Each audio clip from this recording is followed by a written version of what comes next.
오늘부터 신앙변증 들어갑니다. 이 신앙변증은 내가 복음을 설명하는 방식이 지난번에 복음 양육 교재 방식은 이제 직접적인 다이렉트한 방식을 썼다면 신앙변증은 교회 안에서 교인들이 가질 법한 질문들에 대해서 변증적으로 복음을 전제로 답변을 하다가 마지막에 복음을 설명하는 방식으로 이렇게 질문에서 출발하여 복음으로까지 가는 방식을 취해 본 겁니다. 서문에서는 제가 틴켈러한테서 얻은 자료들이죠. 틴켈러한테 갖다 베꼈다는 내용이고, 목차를 한번 보시면, 목차 한번 유성 용사님이 쭉 읽어주시겠어요? 네, 22번. 목차요. 네, 목차 및 요약이요? 네, 아니죠? 아, 예, 알겠습니다. 네. 그냥 요약은 말고 제목만 읽어줘, 이 목차만. 네, 하나님이 정말 존재하시는가? 2. 기독교와 다른 종교는 무엇이 다른가? 3. 진리를 어떻게 알 수 있는가? 4. 예수님의 부활은 신화인가? 5. 기독교는 독선적인가? 6. 기독교는 비이성적인가? 잠깐만요. 아유. 네. 7. 하나님은 왜 악을 허락하시는가? 8. 지옥을 만드신 하나님이 어떻게 사랑의 하나님일 수 있는가? 9. 믿음이 있어야지만 기독교인인가? 10. 하나님은 왜 나를 사용하시는가? 11. 하나님의 뜻은 왜 때로 고통스럽게 느껴지는가? 12. 기독교는 왜 회개를 강조하는가? 13. 하나님께 헌신하며 복 받는 거 아닌가? 14. 나 같은 사람도 하나님은 쓰실까? 15. 하나님의 뜻은 왜 때로 불분명하게 느껴지는가? 16. 잃어버린 기쁨 다시 찾을 수 있을까? 17. 나는 왜 용서받지 못하는가? 18. 나는 왜 죄책감을 자주 느끼는가? 19. 나는 왜 여전히 외롭고 두려운가? 20. 나는 왜 복음을 자주 읽는가? 21. 나는 어떻게 복음을 회복할 수 있을까? 22. 나는 복음을 어떻게 살아내야 하는가? 네, 제가 이게, 여기까지입니다. 네, 제 머리에서 나올 수 있는 질문은 이게 한 개였던 것 같아요. 그런데 이 질문들 중에 혹시 받아본 질문 있나요? 교인들한테? 음, 왜 악을 허락하시는가? 음, 네. 다른 분들은 질문 받아보신 거 없으세요? 질문 자체를 안 하시나, 교인들이? 8번 같은 경우는 뭐 그런 것 같습니다. 네. 좀 저도 받아본 것 같습니다. 네. 지옥을 만드신 하나님 어떻게 사랑해 주시는가? 또 교인들이 하는 질문도 질문이지만 내가 궁금한 거 있지 않나요, 여기서? 음, 나 같은 사람도 하나님은 쓰실까? 14. 어디서 겸손을 떠느라고 그래, 지금. 아유, 어, 목사님은 관심 가는 주제가 있나요? 아니, 뭐, 어? 저 말씀하시는 거죠? 신학규 목사님 물어봤습니다. 아, 예. 저는 20번에 나는 왜 복음을 자주 읽는가? 라는 어, 질문하고요. 네. 또 21번에 나는 어떻게 복음을 회복할 수 있는가? 네. 22번까지 또 21, 22번이 저한테는 제일 큰 질문이었던 것 같아요. 복음에 대한 관심이 많으시군요. 예. 이분 목사님 뭐가 관심 있으세요? 저도 지금 신학교 목사님 말씀하신 것처럼, 음, 그거 같아요. 왜, 왜 복음을 자주 읽는가? 그리고 뭐, 어떻게 살아나가야 하는가? 이것에 대해서, 예, 그런 거가, 네네. 김영주 목사님은요? 저는 18번, 나는 왜 죄책감을 자주 느끼는가? 나는 왜 여전히 외롭고 두려워? 나는 왜 복음을 자주 읽는가? 음, 그게. 내가 뭐 신앙변증을 쓸 때 이 우울증이 이렇게 조절되지 않을 때 쓴 거라서 그 우울증에서 저도 죄책감, 외로움, 두려움 이런 것들 내가 묻고 내가 답하는 방식이었지.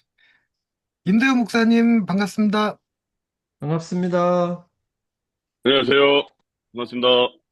임대호 어, 목사님, 목차는 훑어보셨을 것 같은데, 아, 예. 저는 개인적으로 뭐 여기 이제 이런 질문들을 하나님은 정말 존재하는가, 뭐 지옥을 만드신 하나님 이런 부분에 대해서 이제 평소에도 고민이 좀 많았고 또 책도 많이 봤고요. 그럼에도 지금도 또 그런 답을 좀 명확하게 더 알고 싶어 하는 그런 마음을 가지고 있습니다. 굉장히 저는 전반적인 1장부터 한 10장까지, 11장까지가 굉장히 저는 계속 관심이 있고 정리를 좀 잘 하고 싶은 음, 그런 바입니다. 네. 이번 스터디는 임대호 목사님이 제일 열심히 할 수 있겠네. 니즈가 제일 강하겠네. 니즈가 강하고 있습니다. 네. 이제 스터디 방식은, 우리가 읽고 토론하는 방식으로 할게요. 한 시간에 한 챕터씩, 그래서 하루에 두 챕터씩, 그래서 총 11주 걸릴 것 같아요. 그래서 지금 바로 1장부터 시작해 보도록 할게요. 이번 목사님 한번 읽어주세요. 서문 말씀이세요? 아, 1장, 1장, 잠시만요. 네. 5페이지. 네. 1장 하나님이 정말 존재하시는가? 예레미야 29장 13절. 너희가 온 마음으로 나를 구하면 나를 찾을 것이요 나를 만나리라. 우리는 하나님을 예배하는 사람들입니다. 하지만 예배를 드린다는 사실만으로 우리 마음속 깊은 곳에서 하나님을 진심으로 인정하고 있는지는 별개의 문제입니다. 예배의 자리에서 하나님이 계신 듯 느껴지다가도 일상으로 돌아오면 문득 이런 생각이 들기도 합니다. 하나님은 정말 계신 걸까? 우리가 믿는 하나님에 대한 인식은 보통 두 가지 출발점에서 시작됩니다. 첫째는 하나님이 계시다고 말하는 사람들의 증언입니다. 우리는 그런 사람들의 말을 어느 정도 신뢰합니다. 그들은 보통 우리가 사랑하고 신뢰하는 사람들입니다. 부모님이거나 배우자이거나 자녀이거나 가까운 친구일 수도 있습니다.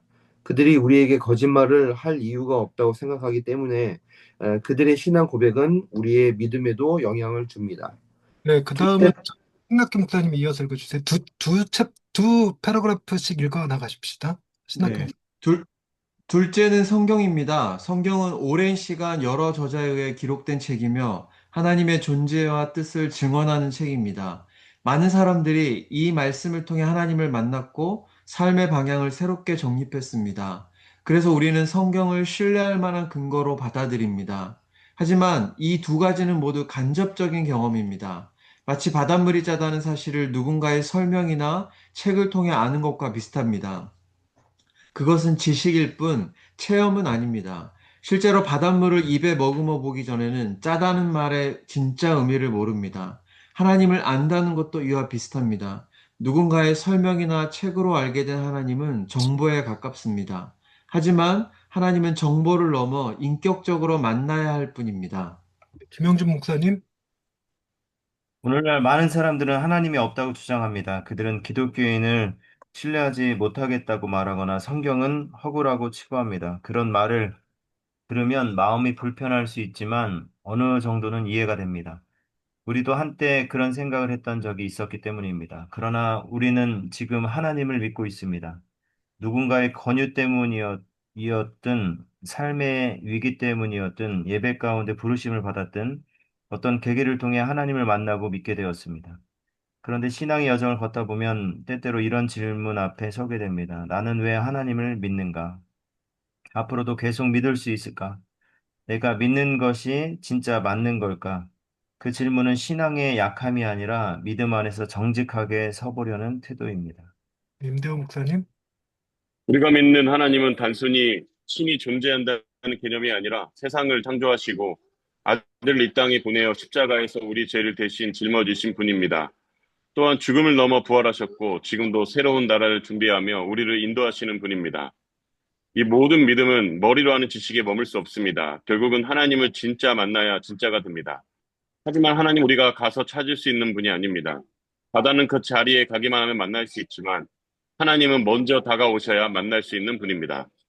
우리가 삶을 살아가는 어떤 순간 하나님은 우리에게 다가오셔서 이름을 불러주셨습니다. 그 부르심 속에서 우리는 설명할 수 없는 감동을 느꼈고 그 자리에서 믿습니다라고 고백하게 되었습니다. 네, 류성룡 목사님. 혹시 지금은 그 감동이 희미해졌을 수도 있습니다. 하나님이 느껴지지 않을 때도 있고, 기도가 공허하게 느껴질 때도 있습니다. 하지만 그렇다고 하나님이 떠나신 것은 아닙니다. 어쩌면 우리는 이미 그분을 경험했는지도 모릅니다. 어머니의 품 안에서, 자연의 질서 속에서, 고난의 자리에서, 눈물로 기도하던 순간 속에서, 하나님은 언제나 거기 계셨습니다. 단 한 번도 우리를 외면하지 않으셨고, 우리를 놓지 않으셨습니다. 예수님은 약속하셨습니다. 내가 세상 끝날까지 너희와 항상 함께 있으리라. 그 약속은 지금도 유효합니다. 하나님은 여전히 우리와 함께 계십니다. 하나님은 그분을 느끼지 못하는 순간에도 변함없이 그분은 우리를 향해 계십니다. 네, 이게 이제 하나님이 정말 존재하시는가라는 질문에 그 답을 주는 거예요. 근데 이제 방향 자체는 그죠. 넌 크리스찬이 묻는 질문이 아니라 교회를 다니는데 하나님 잘 안 믿어질 때 그때 답할 수 있는 교회 안에서 나오는 질문에 대한 답변이니까. 그럼 어느 정도 변증을 좀 쓴다고 쓴 거예요. 근데 변증에 대해서 공부 열심히 하긴 했는데 막상 내가 이걸 글로 써보려니까 쉽지는 않더라고. 그런데 이제 이 정도 하고 나서 자 이제 하나님 정말 계시냐고 물어보면 대답할 수 있을까? 이 고민을 해본 거야. 못할 것 같은 거지. 이렇게 읽어도. 그래서 밑에 이렇게 줄여봤어요. 이해본 목사님 한번 쭉 읽어주실래요? 사실 저도 예전에는 비슷한 의문을 가진 적이 있었습니다. 눈으로 본 적이 없는데 어떻게 하나님을 믿을 수 있을까 하는 생각 말입니다. 그런데 곰곰이 생각해보니 우리가 살아가면서 눈으로 보이지 않지만 분명히 존재하는 것들이 많더라고요. 예를 들면 공기나 사람 같은 것들입니다. 보이지는 않지만 그 영향은 너무도 분명히 느껴집니다. 하나님도 그렇습니다. 직접 눈으로 보이지는 않지만 세상의 질서와 아름다움, 제 삶에서 일어난 변화들을 통해 분명히 계신다는 것을 알게 되었습니다. 무엇보다도 예수님께서 실제 역사 속에서 십자가에 달리시고 부활하셨다는 사실이 저를 설득했습니다. 저는 그분을 단순히 개념으로가 아니라 제 삶에 직접 다가오신 분으로 경험했기 때문에 믿게 되었습니다. 만약 하나님이 계시지 않았다면 제 인생이 이렇게 바뀌지는 않았을 것이라고 확신합니다. 네.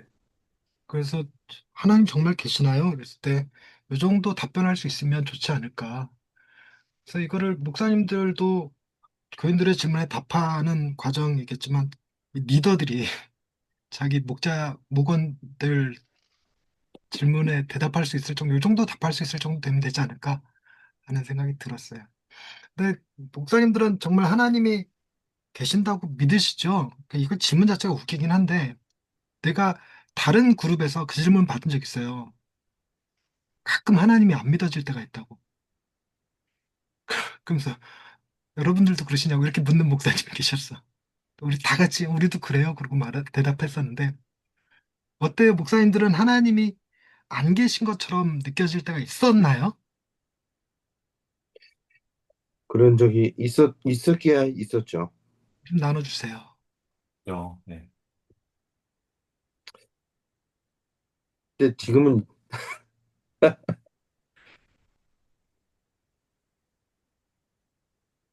그, 그런, 예, 이제 뭐, 설교를 준비하거나 이럴 때 당연히 저의 마음과 삶과 인격적인 그런 교제 가운데 제가 이제 설교를 작성하고 이게 맞는 건데 아무래도 이제 뭐 주석서를 보거나 의미를 살피고 이러다 보면 내가 지금 하나님이 계시고 하나님이 말씀하셨고 그 말씀을 전달하려고 하고 있는 건가? 아니면 내가 그냥 텍스트 안에 갇혀가지고 개념 속에 갇혀가지고 그런 어떤 뭔가를 설명하려고 하고 있는 건가? 이럴 때 솔직히 이제 되게 아이러니한데 설교를 준비하는 그 순간에 좀 하나님이 안 계신다 이런 것보다는 하나님이 너무 이제 지식적이고 개념적으로 느껴진다? 그러한 게 저는 좀 가끔 있는 것 같아요. 신학기 음. 목사님은 사모님 아프셨을 때 하나님의 존재를 의심해보지 않으셨나요? 어, 의심까지는 아닌데요. 되게 그, 서운한 마음이 있었죠. 그러니까 저희 아내가 이제 암 발병했을 때 음, 저희 상황들이 그 보험이 아예 없었거든요. 그냥 그 실비보험도 들지 못했던 상황이어서 그 제가 남편으로서 우선 무너지는 게 있었고 또 하나는 하나님께 되게 서운한 마음이 들더라고요. 이렇게까지 헌신하며 왔는데 그 약간 비참하다는 느낌이 좀 들면서 존재에 대한 부정은 아닌데 어, 도무지 그분의 뜻을 헤아리기 어렵다라는 것에서 오는 이렇게 그리고 항상 이러시지 어, 항상 이러셔서 이렇게 도리어 질문하지 않게 되고 약간 내외하게 되는 그런 상황들이 좀 있었습니다. 음, 지금 현재 그런 의심을 갖고 있는 분은 안 계신가요? 지금 현재 하나님 정말 계실까 이런 것이십니다. 아니, 저는 요 근래 좀 이런 생각을 하게 됐어요.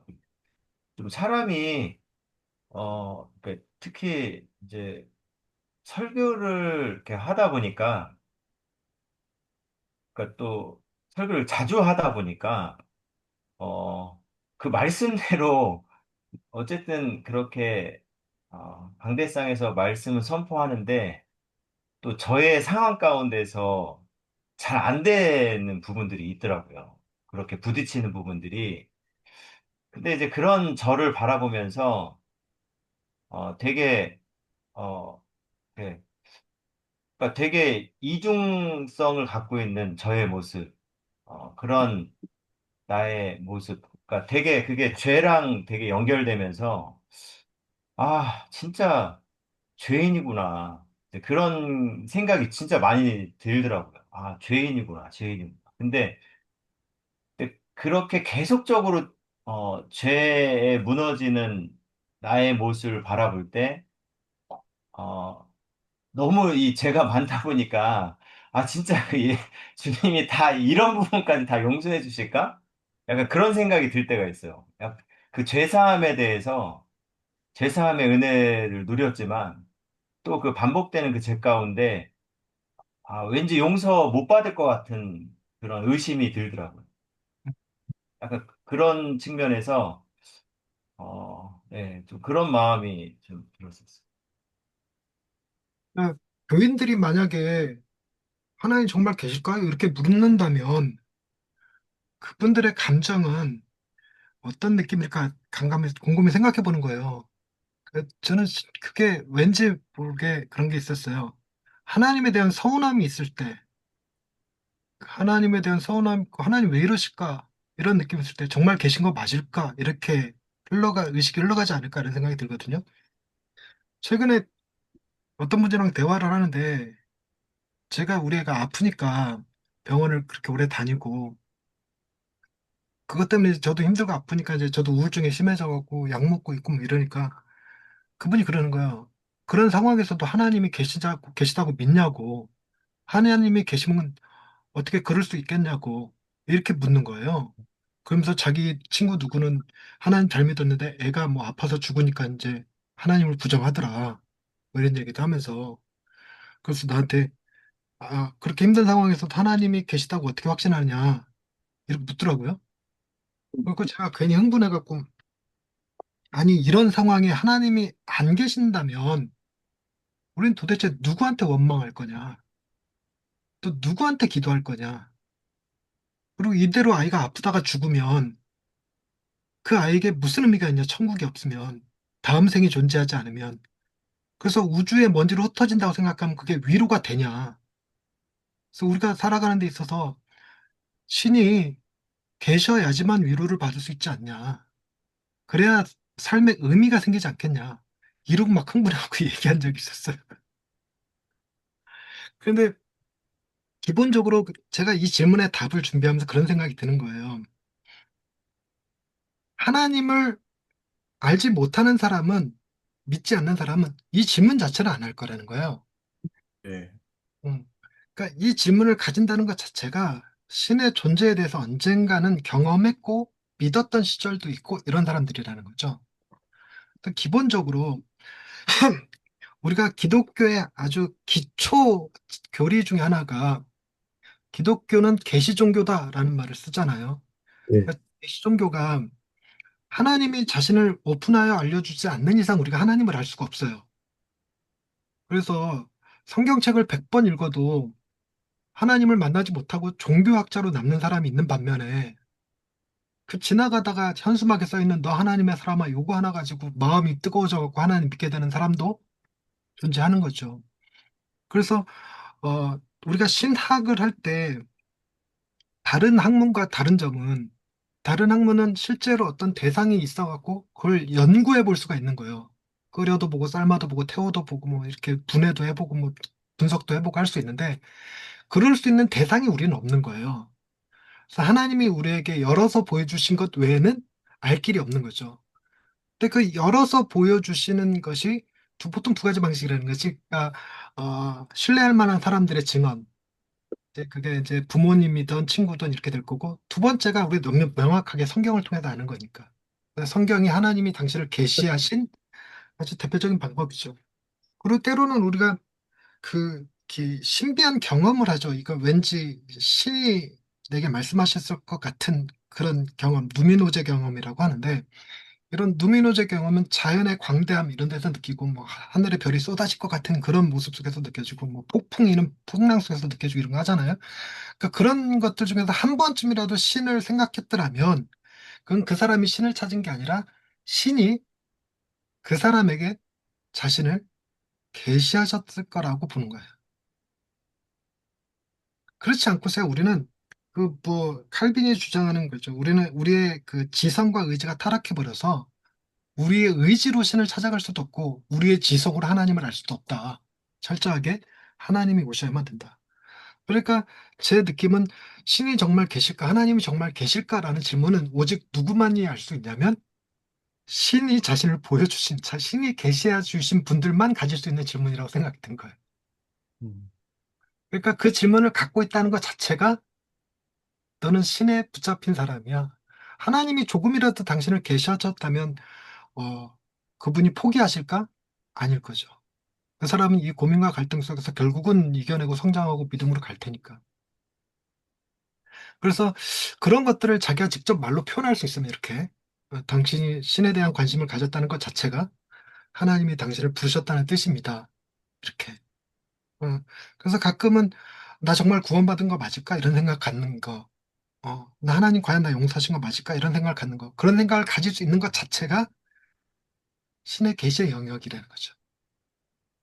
그래서 이거를 아, 그 어떻게 하면 암기시킬까 좀 뭔가 이대로 끝나버리면 아쉽고 이걸 성경 공부 교재로 만든다 이건 좀 너무 오버 같기도 했고 그렇다고 우리가 변증서 읽어도 그렇죠 틴켈러의 변증서들 쭉 읽어도 그걸 설명할 능력은 없잖아요. 읽기만 했지 읽을 때는 알아들었는데 네. 설명을 너무 막히죠. 순전한 기독교도 마찬가지였고 변증 뛰어나다 이랬는데 말로 하려고는 안 되니까 그래서 이거를 요약해서 얘기하고 있으면 어떨까 그래갖고 자 류성룡 목사님부터 자 1장 하나님은 정말 계신가 1번 그거 제가 요약문 적어놨잖아요. 네네. 그거를 말로 풀어서 설명해 보실래요? 음, 1번이요?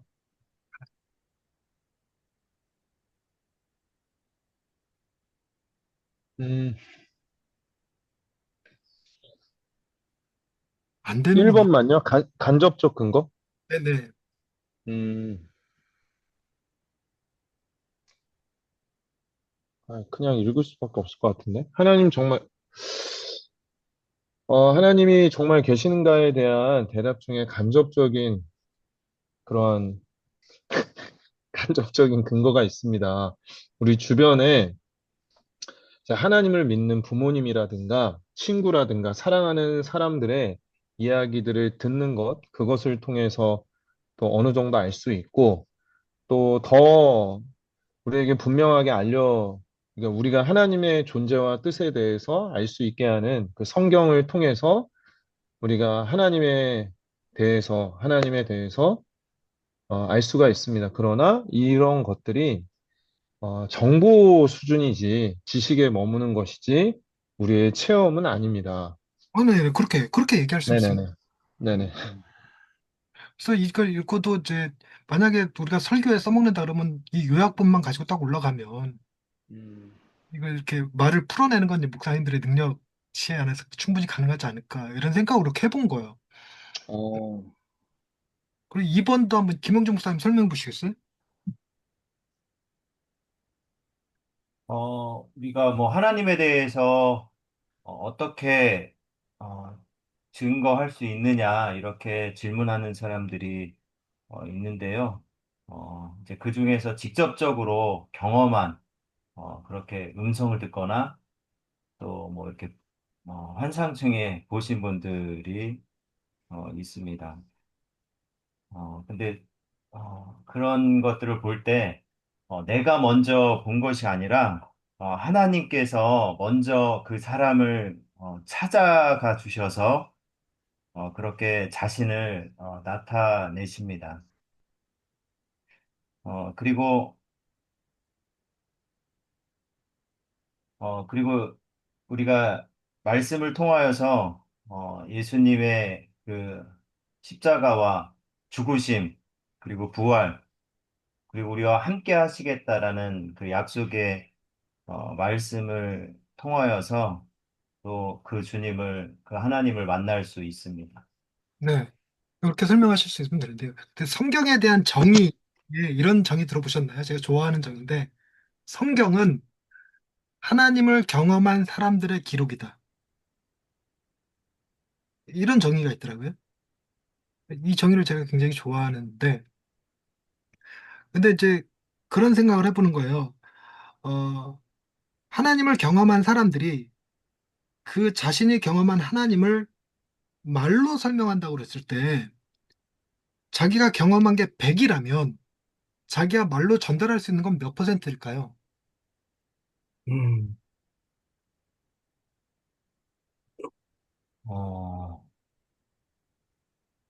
사람에 따라서 좀 다르긴 할 것 같습니다. 학자들이 그러는데 이게 그러니까 굿 스피커들은 70% 전달할 수 있대요. 어. 그리고 청중들은 뭐 한 30% 알아듣는다고 그러는데 그것도 무엇에 기반하냐면 공통의 스키마, 그러니까 배경 지식이 같을 때 그 설명이 가능해진대요. 예를 들자면 눈을 한 번도 본 적 없는 사람한테 음, 폭, 폭설에 대해서 설명하면 폭설을 한 번이라도 경험한 사람은 확 알아듣지만 본 적 없는 사람은 뭔 말인지 못 알아듣는다는 거예요. 근데 하나님을 경험한 사람이 다른 하나님을 경험한 사람한테 설명하는 게 아니라 하나님을 경험하지 못한 사람한테 설명하는 거잖아요. 그러니까 그 가능성이 확률이 더 줄어들 수밖에 없어요. 그런데 이제 더 큰 문제는 말로 했을 때 얘기고 말할 때는 우리가 표정, 눈짓, 발짓 이게 들어가서 이 비언어적 요소로 이렇게 좀 더 자세히 전달이 되지만 글로 쓰여지면 어떤 문제가 생기냐면 글로 쓰여지면 톤이 사라져 버려요. 말에는 톤이 있어갖고 그 톤이 뭔가를 더 설명해 주잖아요. 그리고 모두 사라지면 의도가 사라져요. 그 말의 의도. 그래갖고 예를 들어서 야, 방에 들어가서 공부해 이 소리가 맥락에 따라서는 의도에 따라서는 엄마 귀찮게 하지 마 라는 말이 될 수도 있거든요. 근데 이제 글로 쓰여지면 그 의도가 사라져 버린다는 거예요. 그리고 그 뜻도 명확해지지가 않는데요. 그러니까 예를 들어서 라는 게 배고프다, 아, 아프다, 깨달았다, 이런 것들이 그냥 아로만 기록되는 거예요. 그럼 뜻이 음, 사라져 버리는 거죠. 그러니까 성경이 하나님을 경험한 사람들의 기록이라면 그 기록에 우리에게 전달할 때 과연 그 사람이 경험한 것의 몇 퍼센트나 기록으로 남길 수 있으며 그걸 우리는 받아들일 수 있을까? 그게 거의 불가능에 가깝다는 거죠. 어, 거의 불가능에 가깝죠. 그런데다가 그것이 100번 성경을 읽어도 한낱 그냥 정보에 불과한 사람들도 있어요. 그래서 뭐 구약에 나오는 하나님과 신약에 나오는 하나님이 같느니 다르느니 뭐 공간복음에서 여기선 이렇고 저기선 그렇고 이게 틀리다느니 뭐 노예를 인정했네 안 했네 여성의 인권을 무시했네 안 했네 이런 거에만 신경 쓰는 사람들도 있죠. 그런데 모든 성경은 하나님의 감동으로 쓰여졌잖아요. 그러니까 성경 말씀을 읽을 때 그 성경의 내용이 아니라 감동이 전달되는 거라면, 그 감동이 전달되는 거라면 말씀의 내용이 아니라 그 말씀을 통해서 하나님의 역사하심을 경험하는 거죠. 그래갖고 나도 말로 설명할 길이 없고 글로 써낼 능력이 없지만 뭔가 하나님을 느낀 것 같아, 온 것 같아, 이렇게 생각하게 만드는 거죠. 딱히 설명할 수는 없지만 그런 것이 성경을 통해서 우리가 하나님을 안다 그랬을 땐 그 내용이 아니라 그 말씀을 도구로 해서 우리에게 다가오시는 하나님이죠. 어, 그리고 우리가 그 말씀 속에서 받아들이는 복음의 핵심은 딱 이거잖아요. 십자가와 부활. 그리고 지금도 함께 하신다고 약속했으니까 함께 하시는 예수님이 어떤 방식으로든 우리에게 그분을 알게 해주실 거죠. 틴켈러가 인생 질문이라는 책에서, 내가 강의할 생각이 아니었는데 강의가 돼버리네. 인생 질문이라는 책에서 신을 경험하는 방식, 하나님을 경험하는 방식이 각기 사람마다 다 다르다는 걸 얘기해요. 그게 이제 어느 대학에 가서, 영국의 옥스퍼드 대학이었나? 거기 가서 이제 그 지성인 대학생 애들한테 얘기하면서 특정한 사람이 자신의 경험으로 하나님은 이렇게 만나는 거야, 거기에 매이지 마라. 하나님은 정말 다양하게 당신을 계시하신다 라는 거죠. 그래서 누구는 기도를 통해서, 누구는 자연을 통해서, 또 누구는 고통과 아픔을 통해서 하나님을 경험하는 거죠.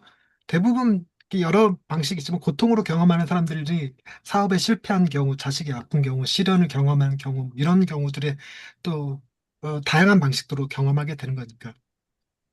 그래서 간접적인 근거는 다른 사람들의 증언이 있고 이렇게 성경이 존재하지만 한낱 정보에 불과할 뿐이다. 내가 하나님을 만나려면 하나님이 나를 찾아오시는 분이시기 때문에 기다려야 하는 거고, 우리는 하나님의 그 약속하신 언약하신 십자가와 부활, 내 죄를 해결하시고 나를 위해서 부활하셨고 우리 지금도 함께 하신다는 그 약속 안에서 하나님을 만날 수 있습니다. 라는 게 기본 전제죠. 그러고 나서 3번을 얘기하는 거야. 그러고 나서 하나님 정말 계실까? 라는 것이, 우리는 이게 내가 이 글을 쓰게 된 이유 중에 하나에서 교회에서 답을 어떻게 할까? 믿어! 의심하지 마. 의심의 영아 떠나갈지어다. 약간 의심하는 사람들을 정죄하는 경향이 좀 있어요. 저도 어릴 적에 질문하면, 어, 예를 들면 이런 거 있어요. 하나님 지옥을 도대체 왜 만드셨을까요? 이러면 너 같은 놈 보내려고 만들었다. 그러니까 이제 그러지 말라고. 그래서 하나님 정말 계실까? 내가 계속 믿을 수 있을까? 라는 질문은 신앙에 약한 게 아니라 정직한 태도입니다. 이렇게 어, 설명해 주는 게 좋죠.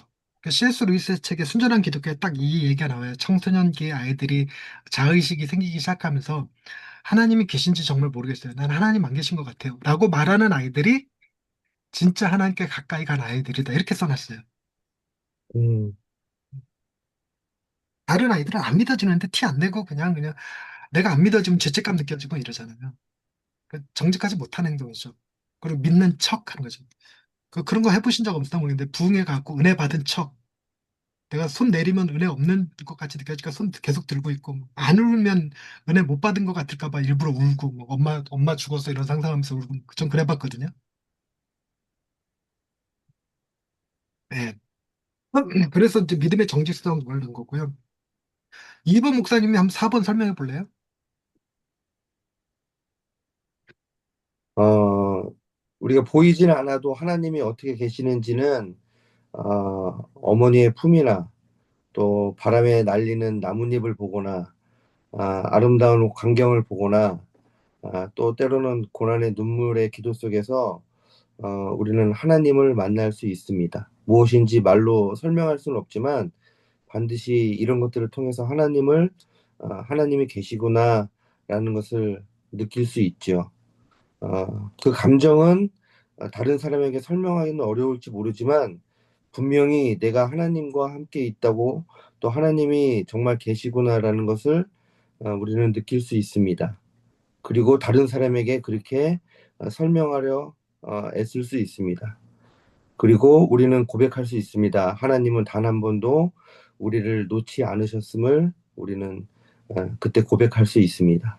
네, 그렇게 얘기할 수 있죠. 네. 근데 이제 기본적으로 어, 우리가 하나님 정말 계실까요? 이렇게 물을 때 성경에 써 있잖아요. 성경을 믿으셔야죠. 이러고 대답하는 건 뭘 놓치고 있냐면 성경이 한낱 정보에 불과하다는 사실을 모른다는 거고, 그리고 계시 종교 하나님이 우리를 찾아오신다는 걸 인지 못한 거죠. 그러니까 이제 성경을 통해서 믿어야죠. 이렇게 얘기하기보다 만약에 정말 계시하시는 하나님이면 그 사람이 그런 질문 가진 것 자체가 하나님이 당신을 계시했을 때가 있었다는 거잖아요. 그러니까 그걸 기억을 상기시켜 주는 거죠. 어머니 품속에서 뭐 어렴풋이 뭐 자연의 압도적인 광경 속에서, 그리고 그냥 압도적이 아니더라도 비 조금 이렇게 부슬부슬 내리는 거 보면서 뜬금없이 하나님이 계신 거 아닐까? 이런 생각 들 때가 있죠. 그러니까 그럴 때서 그리고 우리가 누구나 다 이렇게 넘어질 때 아이고 하나님 한다고 스님도 그런다고 아이고 하나님 그런다고 음, 우리가 고난 속에서 눈물 속에서 하나님을 찾아본 적이 있지 않냐? 너무 힘들 때 하나님을 찾아본 적 있지 않냐? 그게 하나님이 우리에게 당신을 계시해 줬을 때이다. 그 증거가 뭐냐? 그랬기 때문에 네가 하나님이 정말 계신지 드디어 의심을 갖기 시작하는 거다. 안 그랬다면 아예 그냥 무시했을 것이다. 이런 거죠. 근데 그렇게 한번 계시하신 하나님이 단 한 번도 우리를 포기하시지 않으셨다. 당신이 지금 하나님 계신지 의심하는 것, 이것조차도 하나님이 당신을 포기하지 않으셨다는 뜻이다. 이렇게 얘기해 주는 거죠. 이게 이제 제가 변증으로 쓴 거고요. 그리고 구절을 찾자면 너희가 온 마음으로 나를 구하면 나를 찾을 것이요 나를 만나리라. 이게 어떤 사람들이 하나님을 찾게 될까요? 하나님이 있었으면 좋겠다. 최소한 하나님 있었으면 좋겠다. 혹은 하나님을 한번 경험해 본 적 있는 사람. 어렴풋이. 그래서 내가 경험한 바에서 그 하나님 확실히 만나고 싶어. 뭐 이렇게. 나 너무 도움 필요해. 근데 하나님은 약속해 주신 거예요. 나를 찾으면 나를 만날 수 있다. 이렇게 얘기해 주신다는 거죠. 그러니 하나님 정말 계실까? 이렇게 느끼는 사람은 아마 지금 삶이 조금 힘들 거야. 그래서 하나님께 서운한 마음이 있을 거야. 근데 당신이 하나님을 찾으면 하나님은 외면하지 않으십니다. 이렇게 접근해 갈 수 있지 않을까. 그런 생각이 드는 거죠. 그래서 이렇게 하면 어떻게 하나님이 정말 계실까요? 이 질문에 우리가 복음적인 답을 할 수 있지 않을까. 음, 그리고 그러고 나서 이제 나눔 질문. 요거로 시간을 다 때워보려고 생각했던 건데,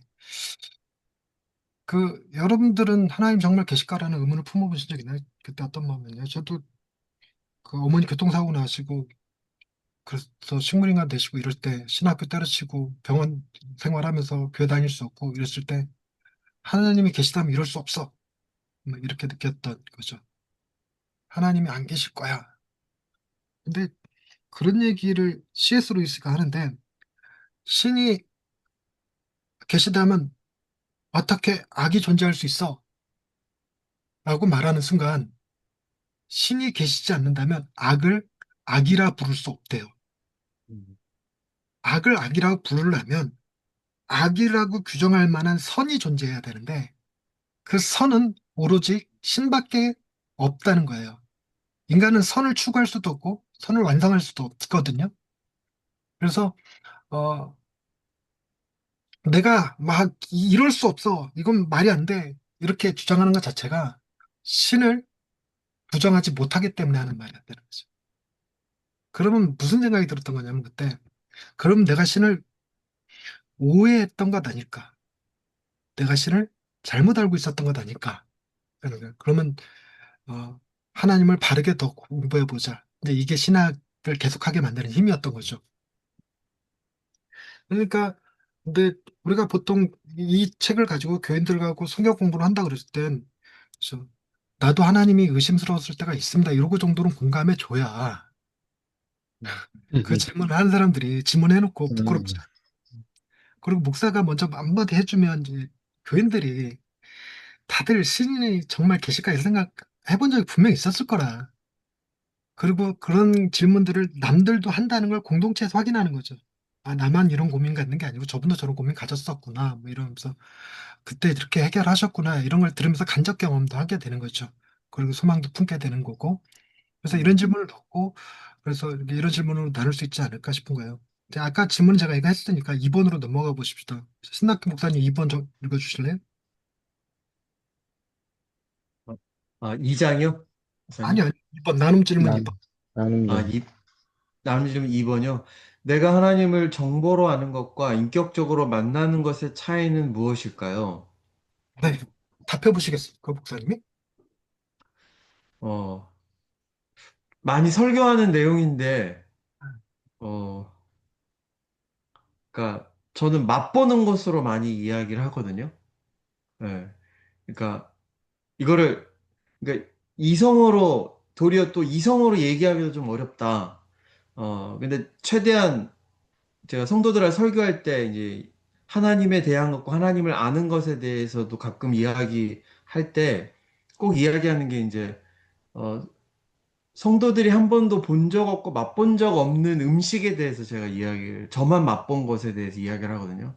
그러니까 내가 그걸 아무리 설명해도 그 맛을 설명할 수 없듯이 이건 맛본 사람만이 알 수 있어서 그 설명에 한계가 있다 이렇게 얘기를 많이 합니다. 그러니까 맛보는 것으로 저는 많이 이야기를 하는 것 같아요. 네, 그래서 책들도 보면 주로 맛보는 거 얘기하는데 그런 거죠. 귤이 시다는 걸 아는 사람과 귤 얘기가 딱 나올 때 입에 침이 싹 고이면서 아우 씨 네, 이렇게 얘기하는 사람은 다르다는 거죠. 제가 여기 네, 얘와 네, 바닷물이 짜다는 걸 넣어놨는데 우리 아내 데리고 바다를 처음 갔을 때 아내가 바다에 들어가더니 아이 짜 바다 진짜 짜네 이러는 거예요. 그때가 처음 네, 바다라는 거야. 그래서 어, 바닷물 짠거 몰랐어 그랬더니 짜다는 걸 알았지만 이런 짠맛인지는 몰랐다는 거예요. 음, 응. 네, 이게 정보로 하는 것과 인격적으로 만나는 것의 차이 아니냐. 그래야지. 하나님을 성경으로 백날 해봐야 한낱 정보에 불과하죠. 근데 우리가 신앙을 공부해서 우리는 하나님을 정보로는 너무 잘 알지만 인격적으로 아는 거는 일종의 하나님이 열어서 보여주신 그 특정한 부분만 알아요. 어떤 분은 공의만, 어떤 분은 사랑만 이렇게 두려움만 이렇게 경외심만 이렇게 아는 경우가 있죠. 저도 이런 거 설명할 때 제일 많이 쓰는 게 두리안이거든요. 두리안. 우리야. 두리안 맛있다는 거 알아. 근데 한 번도 안 먹어봤어. 먹을 기회도 많았지만 안 먹었어. 그래서 그 맛이 어떤 맛인지를 몰라. 두리안은 오로지 딱 얘기 들었을 때, 아, 맛있다 이렇게 안 느껴지고, 뭐부터 느끼는지 알아요? 냄새. 네, 똥내. 아, 어디, 똥냄새. 이렇게 느껴. 그러니까 이게 정보가 맛있는 거라는 건 알아, 정보가. 근데 인격적으로는 똥내만 느껴져. 그게 다른 거라. 완전히 다른 거라. 이제 교인들한테 물어보는 거죠. 정보라는 것과 인격적으로 만나는 무슨 차일까요? 교인들이 자기네 삶의 자리에서 이렇게 얘기하면 더 다양한 말들이 나올 수 있겠죠. 임대호 목사님 3번 읽고 답해 보실래요? 네. 내 삶에서 하나님이 다가오셨던 순간은 언제인가요? 그 경험이 지금의 믿음에 어떤 영향을 주고 있나요? 예, 저는 이제, 제가 이제, 저희 아버지가 목사님이신데, 제가 저의 가장 위기는 아버지가 이제 그, 말라리아에 감염되셔가지고, 이제 병원에서도 얼마 남지 않았다라고 얘기할 때, 제가 그때 가장 위기는 뭐였냐면, 나름 이제 아버지가 목사님이니까, 그러니까 저에게는 든든한 또 후원자였고 백이었는데, 그때 이제 가장 큰 위기의 순간이었어요. 그때 이제 정말 마음을 다해서 하나님을 진짜 찾았던 것 같아요. 그 전까지만 해도 뭔가 하나님도 있지만, 뭐 아버지란 존재가 저에게 든든한 지원자와 백이 됐기 때문에 뭔가 더 간절함이 많이 없었던 것 같은데, 그 당시에는 정말 간절함을 가지고 찾았을 때, 어, 그냥 기적적으로 저희 아버지가 살게 되셨거든요. 근데 그 순간을 좀 지금도 어, 계속 이제 고백을 하고 있습니다. 그게 저에게는 계속 감동으로 다가오고 있고, 연약한 믿음 없는 자의 그 부르심 가운데에도 하나님께서 다가오셔가지고, 은혜를 베풀어 주셨다라는 고백을 지금 하고 있습니다. 그때가 바로 그렇습니다. 네. 그러다가 그 뭐죠? 이렇게 그 아노미 현상이라는 말이 있어요. 자살 그 공부할 때 아노미 현상이라는 게 사회적 타살을 의미하거든요. 정확한 말이 맞나? 아노미? 늙으니까 이런 단어도 헷갈려 버리네. 근데 어, 그, 어, 그 연예인 중에 진실 드라마 찍었던 여자 연예인, 자살한 연예인 있었죠. 뭐, 뭐 어떤 제목이 뭐라고요? 드라마 진실. 진실이요? 아, 최진실. 최진실 씨. 네네. 음, 드라마가 최, 최진실이 기독교인이었는데 자살했어요. 네. 그 네. 학생도 마찬가지로 자살했고 그때 사람들이 어떻게 예수 믿는 사람이 자살하냐 이랬단 말이죠. 근데 제가 개척하고 막 너무 힘들 때 자살을 꿈꿨거든요. 실제로 자살 시도도 좀 해보려고 이렇게 그 근처까지 갔다가 포기하고 이랬던 적이 있는데 그때 신앙의 아노미 현상이 벌어져요. 그게 뭐냐면 기도할 때는 하나님이 나를 아시는 것 같아. 만져주시는 것 같아. 경험하신 것 같아. 근데 삶이 변하질 않아. 삶에서 체감을 못해. 그리고 그 전에 옛날에 기도했을 때는 분명 하나님이 병도 고쳐주셨는데 지금 기도해도 아무런 변화가 일어나질 않아.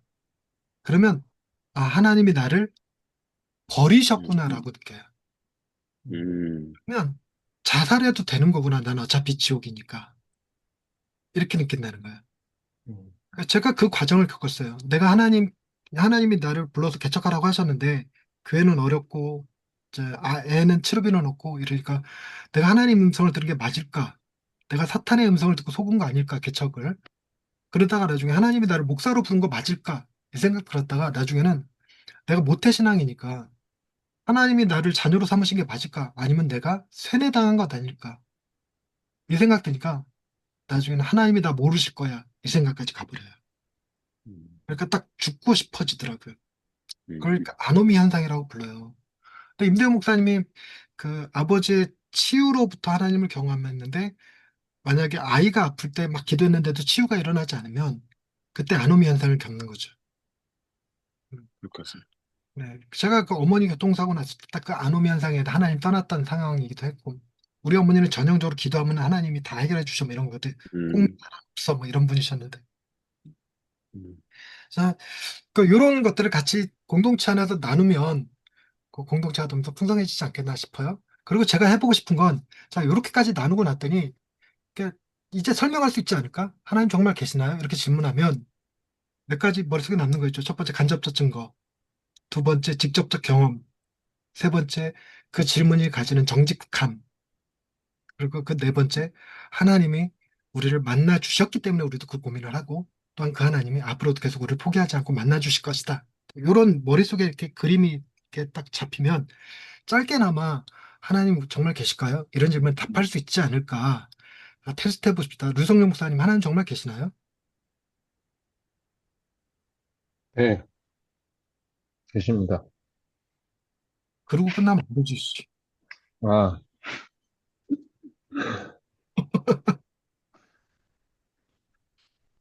음, 저도 하나님 정말 계실까라는 그런 의심을 한 적도 있기도 한데요. 아, 뭐, 지금 제가 잘 못 들어가지고 대답을 한번 해보라는 거죠? 네, 그러니까 이 목사님, 죄송합니다. 예, 간접적 증거 있었잖아요. 처음에 예, 예, 간접적 증거 머릿속에 떠오르죠. 신뢰할 예, 만한 이야기, 성경. 이건 한낱 네, 정보에 불과하다. 그리고 실제로 정보랑 아는 것과는 다르다. 그리고 음, 이런 궁금증이 드는 건 정직한 태도이며 신이 우리를 음, 만나기를 원하신다는 뜻이다. 그리고 하나님 음, 이미 우리를 만나 주셨다. 그리고 음, 한 번도 우리를 포기하지 않으시니까 반드시 하나님 응답하실 것이다. 뭐 이런 식의 대답의 흐름.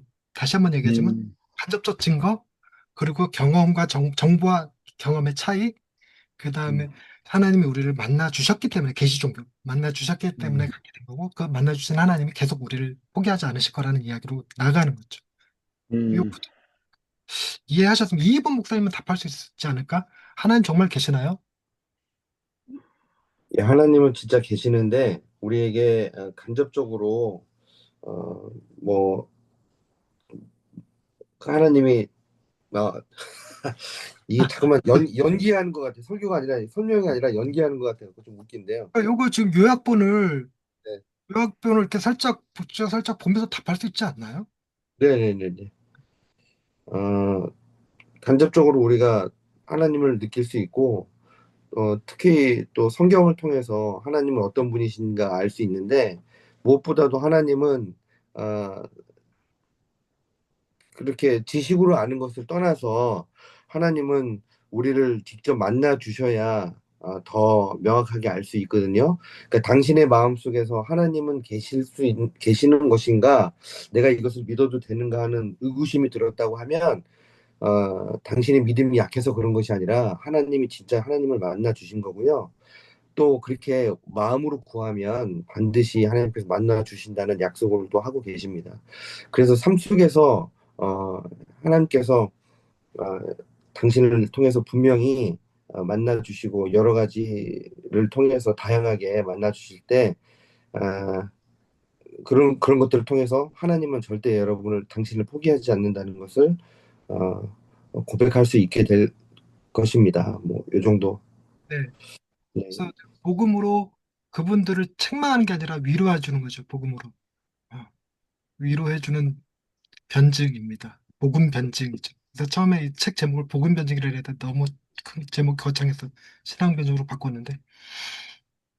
자, 그러니까 요게 그들한테 내가 언제든 질문하면 이런 흐름으로 대답할 수 있는 훈련이 되면 좋겠고, 리더들도 역시나 마찬가지로 책망하지 말고 어, 그냥 덮어놓고 믿는 게 진짜 믿음이야.